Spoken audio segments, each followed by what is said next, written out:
Il existe 3 principales causes de mauvais sommeil chez le sportif de haut niveau et notamment chez le joueur de rugby. Lorsqu'on fait de l'activité physique, bien évidemment, il faut allonger son temps de sommeil pour favoriser la récupération, éviter les blessures, améliorer la performance. Et souvent, ce que l'on observe chez les rugbyman, c'est une dette de sommeil. Donc ça, c'est la première cause.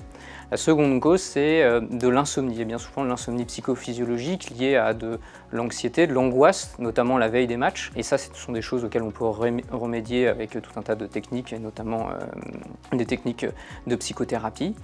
Et enfin, il y a le syndrome d'apnée obstructif du sommeil. Certains joueurs de rugby, à certains postes, ont un gabarit très particulier et qui est très propice aux apnées du sommeil. Les principales conséquences d'un sommeil de mauvaise qualité, ça va être une altération de la récupération. La récupération, c'est un enjeu fondamental chez les sportifs de haut niveau, puisque c'est ce qui va leur permettre d'enchaîner les efforts, d'enchaîner les performances. Et puis le sommeil, il a aussi un rôle dans les mécanismes d'apprentissage, notamment les apprentissages des tactiques ou alors des gestes techniques.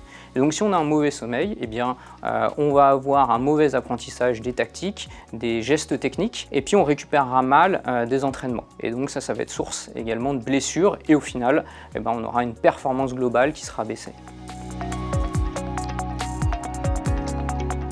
Les choses ont complètement changé au niveau du managériat, de l'entraînement et de beaucoup de choses. On devient de plus en plus scientifique, on en entend beaucoup parler, on fait beaucoup de statistiques, les joueurs portent des GPS pour savoir le nombre de kilomètres qu'ils font, si leur cœur s'adapte bien, s'adapte pas bien, etc., etc. Et dans le cadre de nos avancées, c'est vrai qu'on s'est dit qu'il fallait évidemment voir ce qui se passait au niveau du sommeil. Alors l'entraînement invisible dans le sport de niveau, maintenant c'est de plus en plus connu, c'est tout ce que font les joueurs en plus de l'entraînement et qui ne se voient pas mais qui participent à la performance. On peut parler de plein de choses, de l'alimentation, de l'aspect psychologique, des relations humaines, des relations familiales. Et puis bien entendu, là-dedans, il y a le sommeil qui a une très grande part, puisque ça gère toutes les journées des joueurs, que ce soit lors des entraînements ou hors entraînement, lors de leur phase de récupération.